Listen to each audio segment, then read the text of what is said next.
Situasi markas OPM di Sorong Raya pasca diserang pembelot, Jenderal Goliat Tabuni menghilang.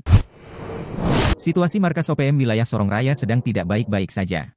Belum lama ini, tepatnya pertengahan tahun 2024, markas tempat pimpinan Goliat Tabuni ini berada diserang. Bukan militer Indonesia, tetapi para anggota OPM yang sudah lama membelot. Kabarnya, pasca penyerangan tersebut, keberadaan Goliat Tabuni yang selama ini dianggap jenderalnya OPM sudah tidak diketahui lagi.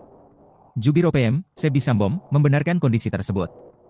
Ia mengklaim, markas OPM di Sorong Raya ini terlebih dahulu diserang oleh penyusup yang tak lain mantan anggota OPM. Menurutnya, ada 5 orang yang menyusup ke markas hendak mengambil senjata. Mereka melakukan penyerangan dengan parang dan panah terhadap anggota TPNPB. Atas penyerangan tersebut, OPM mengeluarkan peringatan pertama dengan tembakan ke udara. Namun, mereka tidak mengindahkan peringatan tersebut. Dalam peristiwa itu, Yakobus Aisnak tewas dan Martinus Aisnak kritis. Sedangkan 3 orang lainnya melarikan diri pulang karena tak mampu merampas senjata milik pasukan TPNPB OPM. Sebi menjelaskan, korban meninggal telah dimakamkan oleh pasukan OPM. Sementara Martinus Aisnak sedang dalam perawatan medis di markas TPNPB Kodap 4 Sorong Raya.